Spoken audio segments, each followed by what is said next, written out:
Hi, Lydia. We're kind of jumping in the middle of this. Evan thought that you might want to have a recording, and I think she's probably right. We're in your notes on the first page. We're talking about the unit tangent vector. And our important features are that we have a velocity vector tangent to the curve. And so we're going to create a new vector of length 1 called the unit tangent. That is the velocity over its own magnitude, or the velocity divided by the speed, which now gives us a vector that has a length of 1. And the details of that vector look like this, but they are not to be remembered. What you really want to remember is this guy right here, that the tangent is the velocity vector over its own speed. And I wanted to do 2 examples to show you how this works out. One example is going to be nice and clean, and the other one's going to be slightly yucky. I want to consider, as our first example, an object moving with constant speed around a circle.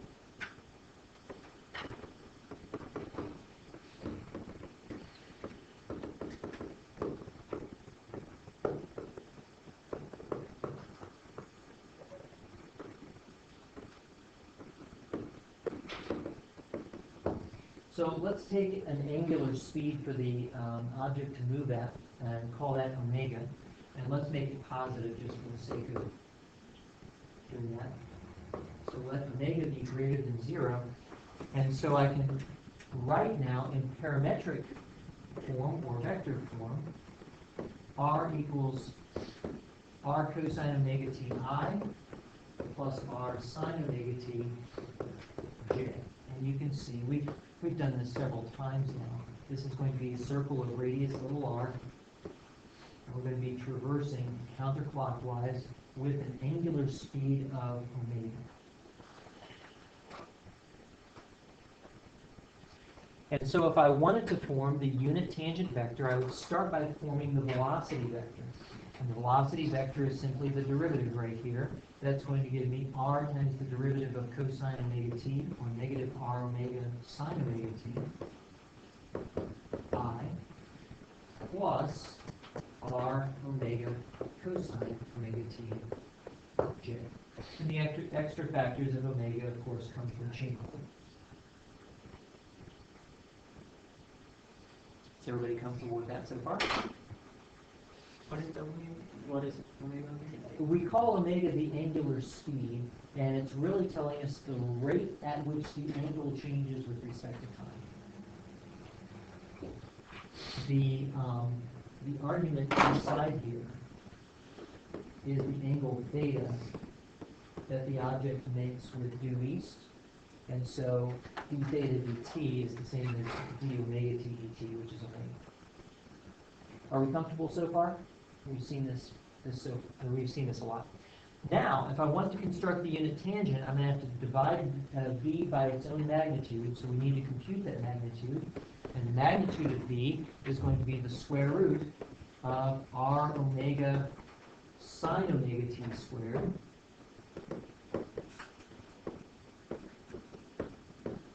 there's a negative sign right there, plus r omega cosine omega t squared.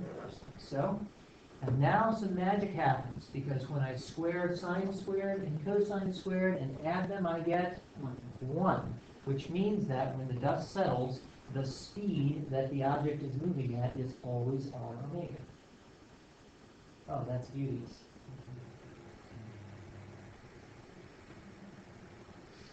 And so what that means for our purposes is that the object is moving with a constant speed. And in fact, we know that speed. It's going to be radius times the rate of change of angle. All medically physics students are going, yeah, I know this. So now, if I want the unit tangent vector, I simply write that as t equals velocity over speed, which is going to have the effect of dividing out the factors of r omega in each one of these terms, leaving me with negative sine omega t I plus cosine omega t j. That's my unit tangent vector. And so at any point here, my velocity is going to be pointing like so, and it's going to have a magnitude of r omega.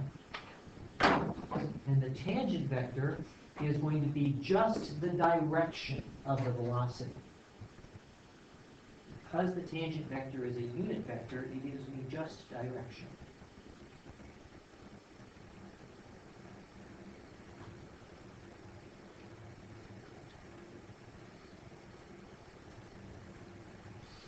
And what the tangent vector does for us is it gives us one component of a reference frame pointing in the direction of motion. And that's really our goal here. What we'd like to be able to do is to turn our heads so that we are always pointing in the direction that we are traveling, and use that as our XY coordinate system, or our IG coordinate system. And the tangent vector now gives me the X, essentially.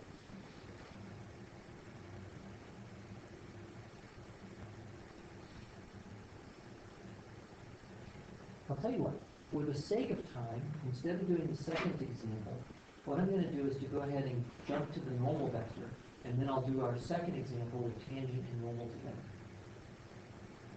Okay? Now, is everybody happy so far with the tangent vector? Seems kind of straightforward. The key things to observe, first of all, definition, tangent is going to be velocity over speed. And the second thing to observe about it is that the tangent vector is going to point in, is going to be the direction of the motion. Okay. I want to do just a little bit of simple algebra to set us up for some stuff later, but observe that I can rewrite the velocity as speed times tangent. So that what I'm doing now is I'm rethinking the velocity vector instead of in the directions of I and j, components of I and j. I'm now thinking of the velocity vector as having a single component in the direction of t, and that component is speed. So already we see the benefit of changing our reference frame like this. Now my velocity vector is just pointing in one direction, the direction of t. Okay, now, a little bit of magic, math and magic, and that is this. If I take, I've got too many thoughts going on at once, unit normal vector, that's our heading. If I take the fact that the magnitude of t is equal to 1, that implies something, and that is that the magnitude of t squared is also equal to 1. And as we saw last week from our dot products, the dot product has the lovely property that t dot t is the same thing as the magnitude of t squared. That'd be tx plus ty. Okay? Now, this implies, therefore, that if I take the derivative with respect to time of t dot t, that has to be equal to the derivative with respect to time of 1, which is 0. So that only leaves us with an important question. How do I take the derivative of a dot product? And it turns out that it's a fairly straightforward kind of operation.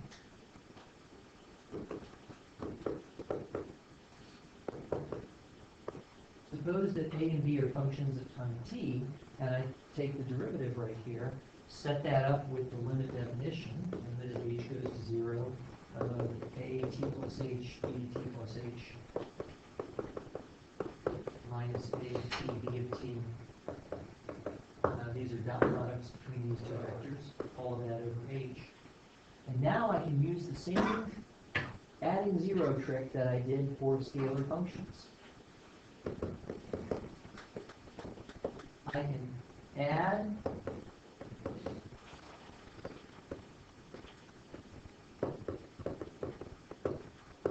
actually I can subtract a of t plus h b of t dot b of t. Wow. Smartboard is not smart today. going to give myself enough room to work.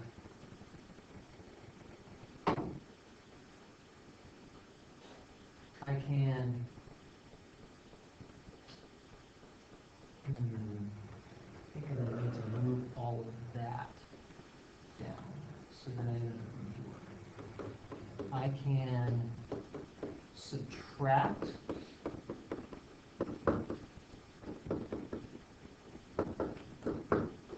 A of t plus h dot b of t, and then add A of t plus h dot b of t, and then of course minus A of t dot b of t. All of that divided by h.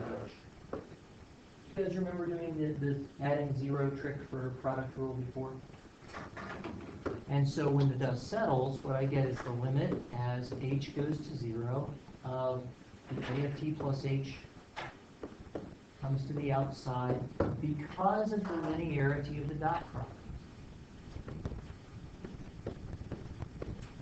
All these details are in your notes, so don't go scribbling fast and furious.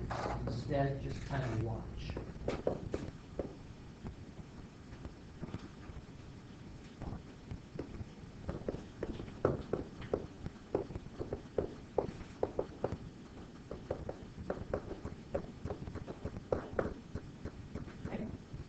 Equals, now when the dust settles, as h goes to 0, I get A of t dot, and this quantity right here is B prime of t. I get B of t dot, and this quantity is A prime of t. In other words, what do we have? We've got product rule. That's right, the dot product obeys the product rule because of the linearity, the bilinearity of the dot product. That's beauteous. And if we now take that result down here and apply that here, watch what we get. We get t dot, the derivative of t, plus t dot, the derivative of t. And all of that equals 0. Well, I'm no great fool. I can see that this means that two t dot derivatives of t are equal to 0. But here we have to be careful in interpreting this. We are so used to real numbers that when we see two things multiply getting 0, we assume that that one is 0 or the other is 0. That is true for real numbers, but it is not true for vectors. If you have one vector dot another being 0, that means those two vectors are perpendicular to each other. They are perpendicular because this means that the cosine of the angle between them is the cosine of 90 degrees. So what this implies, therefore, in a vector sense, when you have two vectors dot each other equals 0, the conclusion that you draw is that t is perpendicular to its own derivative. And it has to be because its length is a constant value 1. And so when we prove it, we use all dot products method time. Yes, exactly. Yep, that's right. At no point are we doing scalar multiples, and at no point are we doing any other kind of vector multiplication. So in our picture, where we have our curve, and we've got our velocity vector, like so, and we have a unit tangent vector, like so, then our derivative for the unit tangent vector is going to be perpendicular to it, just like that. And what this what this derivative is telling us is it is telling us the direction of change of t. And remember that t is just a unit vector, it's always length 1, so that when it changes direction, it's going to change. It's not going to change length at all, it's only going to change in direction. And so for that reason, dt dt is going to give us how quickly this thing is changing with respect to time. In other words, how quickly am I curving?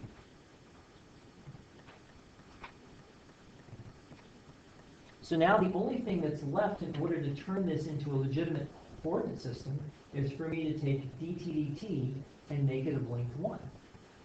And I can do that by dividing it by its magnitude. That's exactly right. And so that gives us our second vector for today, the unit normal, which is a slightly ugly expression, dt dt over its own magnitude.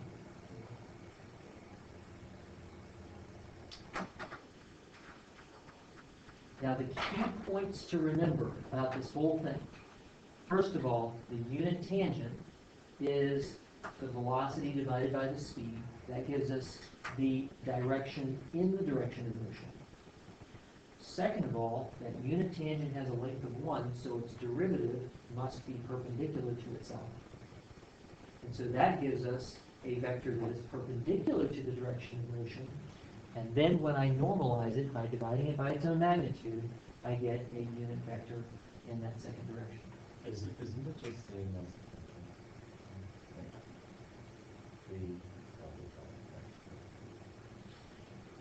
It's the same concept. I'm taking a vector and dividing it by its own length to get a vector of length 1. Yes, but the difference is its direction. Whereas the tangent is pointing in the direction of motion, now my normal vector is going to point perpendicular to the direction of motion. And what this does for me now is to establish a coordinate system that is moving as the particle moves. So that as the particle goes around the curve, at any point I can look straight ahead and there's my tangent vector, and I can look to either my left or my right depending upon which way I'm curving, and there is my normal vector. Now notice that I drew the normal vector curving inwards. There's actually a reason for that. You'll see why that is tomorrow. Let's compute the normal vector for our circle and see how that works out. Remember that for our circle, for our example with the circle moving with circle constant speed, that we found that the velocity was negative r omega sine omega t I plus r omega cosine omega t j, and that gave us a tangent vector that was just negative sine omega t I plus cosine omega t. So if I now want to construct the unit normal vector, I'm going to do it in much the same manner that I did for the tangent vector. I'm going to first find the derivative dt dt, and then I'm going to divide that by its own length. And so when I compute dt dt, what I get is negative omega cosine omega t I minus omega sine omega t j. And we compute the magnitude. See if you can do this in your head. What's the magnitude of dt dt going to be? Square root of component squared plus component squared. Negative 1? It's going to be not negative 1. It can't be negative. Yes. 1 times omega. Oh, Yeah. Yeah. And so if I now divide to get the normal vector,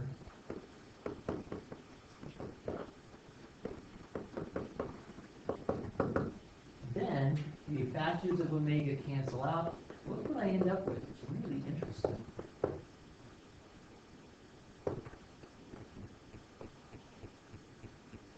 It's negative cosine omega t I minus sine omega t j.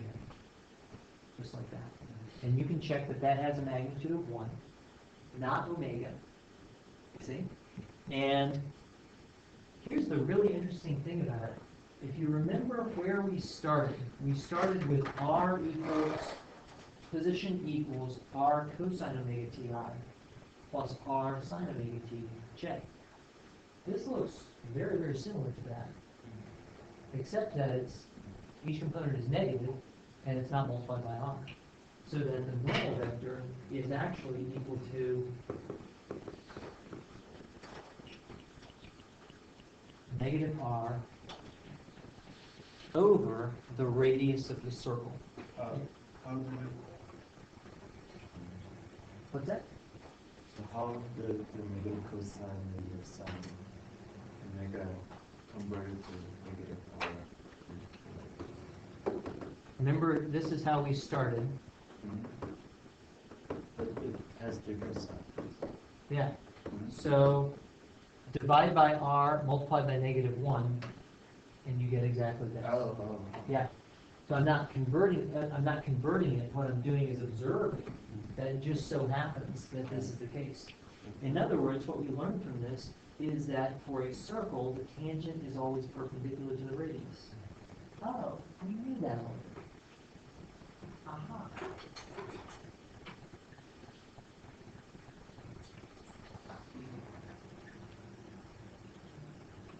How are we doing so far? Okay.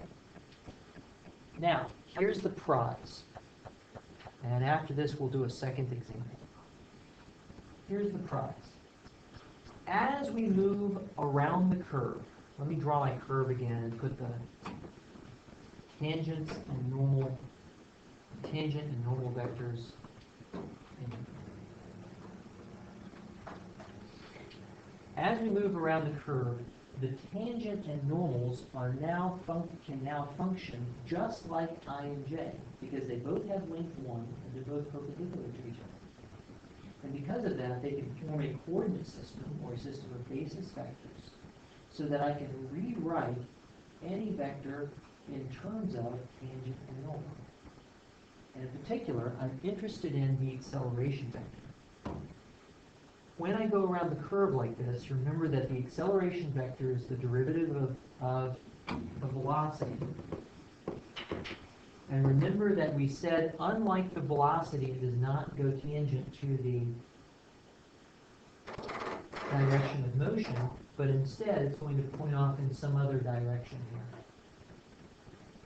And if we think of the tangent and the normal as a reference frame or as a system of basis vectors, coordinate axes, then I can project the acceleration vector onto the normal axis like this and get a sub n.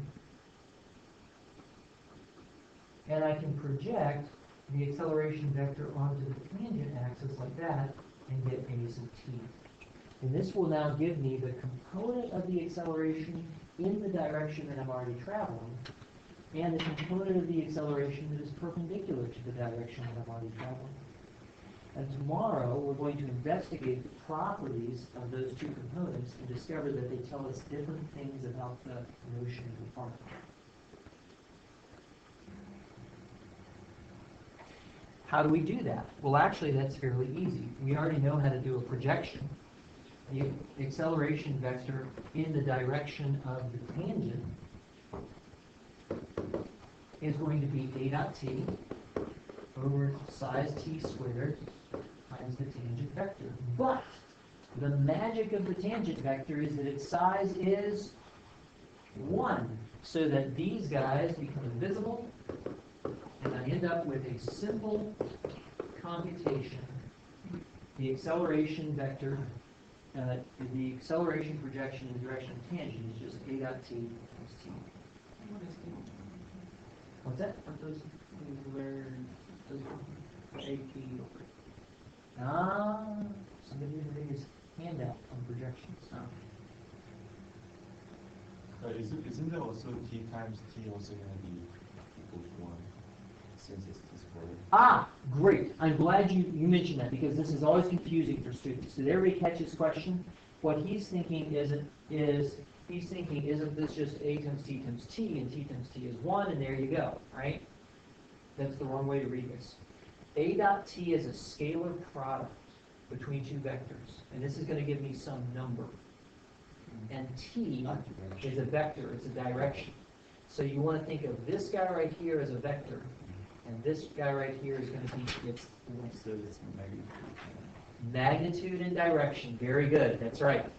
magnitude of my AT is going to be A dot T, and the direction is T. Good. And likewise, A dot N is going to be A dot N times the normal vector.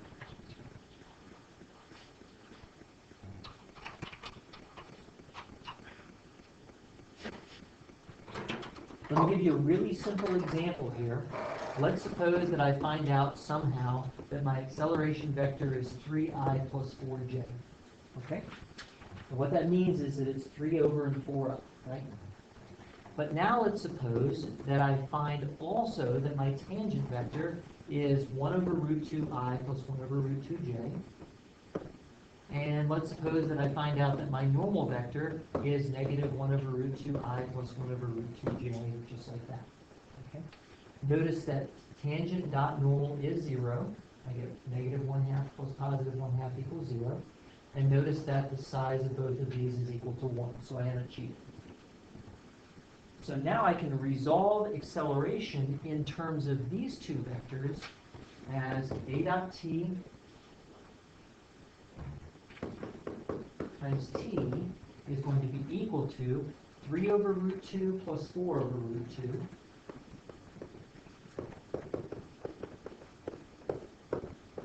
times 1 over root 2i plus 1 over root 2j. And that gives me 7 over root 2 times both of those, so 7 halves I plus 7 halves j. And likewise, A dot n times n is going to be equal to negative 3 over root 2 plus 4 over root 2 times negative 1 over root 2i plus 1 over root 2j. And that gives me positive 1 over root 2 times both of those, or negative 1/2 I plus 1/2 j. All those computations are fairly detailed, but let's look at the picture and see what this means. Here's my acceleration vector, 3i plus 4j, like so. And here comes my unit tangent vector, which is at a 45-degree angle, 1 over root 2i plus 1 over root 2j. And my normal vector, which is at a 135-degree angle, like so. And so what I have done is that I have recomputed A in terms of its two components in the normal and the tangent direction. I have that same acceleration vector, but I now have its coordinates in two different directions. Its coordinate in the tangent direction is 7 over root 2, and its coordinate in the normal direction is 1 over root 2. Same vector, new basis. When you guys take linear algebra, you'll have yet a different way of doing this with rotation matrices and blah, blah, blah. But for now, I just want you to observe how all that works out. We have 7 minutes. I'd like to do a second example unless you have questions. What's that? We have 2. Oh, wrong class, because I haven't set my clock ahead for daylight savings. Okay, we have 3 minutes. The second example, then, I'm going to have to leave to you, and I'm going to sketch it out just like this. It's in your notes. And that is an object that is moving under free fall. So if I take an object and I release it like so that it's under free fall, it will have an acceleration of negative 10 straight down meters per second squared. And if, for example, I have RT is equal to 3ti plus, let's say, 10 minus 10 minus 5t squared j, then what the example does is it walks through the process of creating the unit tangent and the unit normal vectors so that you can see how to do that for a more complicated example. The one thing that I want to leave you with is an observation, and that is that in practice in 2 dimensions, we don't actually use the normal definition to compute the normal because there's an easier way. If you take a look at the tangent And the normal vector for the circle, see here, here's my tangent, and my normal vector is here in green. If you take a look at the tangent and the normal vectors for the circle, you'll notice that they have the same components except that they are flipped and one of them is opposite. According to the problem that we worked previously, that has to be the case. The unit tangent and the unit normal vector, in order to be perpendicular, have to have flipped and opposite components so that the dot product will be 0. So that means that in practice, I do not have to compute the normal vector in this way, but I can simply take the tangent vector, flip and negate it. I'll see you in a moment.